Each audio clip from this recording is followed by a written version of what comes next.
questions parents, legislators, and even educators often have about online education is whether students can be as engaged and involved in an online class as they are in a regular classroom.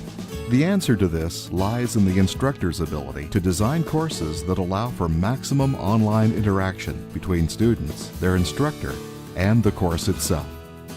Interactivity in an online classroom doesn't just happen, right? It has to be a part of the design of the course. I think that has everything to do with what you ask the students to do, right? If you're just asking them to read some text and take a quiz, there's no interaction taking place, or very little.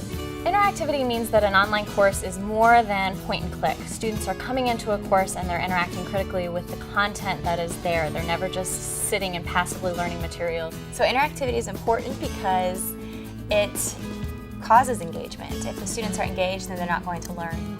Successful online teachers use rich media content, hands-on learning experiences, and internet communications tools to actively engage their students. They can be interacting with some cool simulation that's teaching them some concept, but they can also be having genuine interactions and conversations with people they may have never even met and may never meet at any point in their lives. One of the first ways to engage students is simply to recognize them as individuals, to create a personal connection.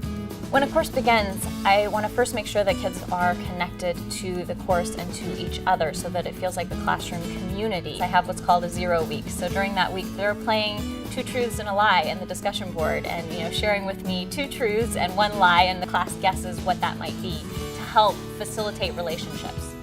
Discussion boards and forums also enable students to engage not only with their instructor, but with each other, giving them opportunities to discuss class topics and demonstrate their command of a subject.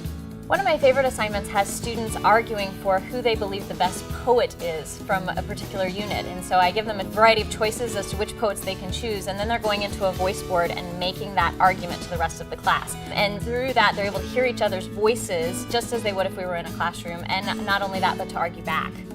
Rich media tools can be used to allow students to creatively express their understanding of course content. So some examples of online interactivity in my classroom would be creating GoAnimates, or animations, cartoons that teach the material or at least introduce the material, just to kind of pull the student in right away. Online learning can also take place away from the computer by engaging students in real-world activities. Just because it's an online classroom doesn't mean they have to sit at a computer the whole time. So one example in a biology course I worked on recently was that the students go outside, find a green space, and revisit that space multiple times over the course of a month and see how it's changing, see what interactions they can find. To learn more about INACOL standards for quality online teaching, visit us on the web at www.inacol.org.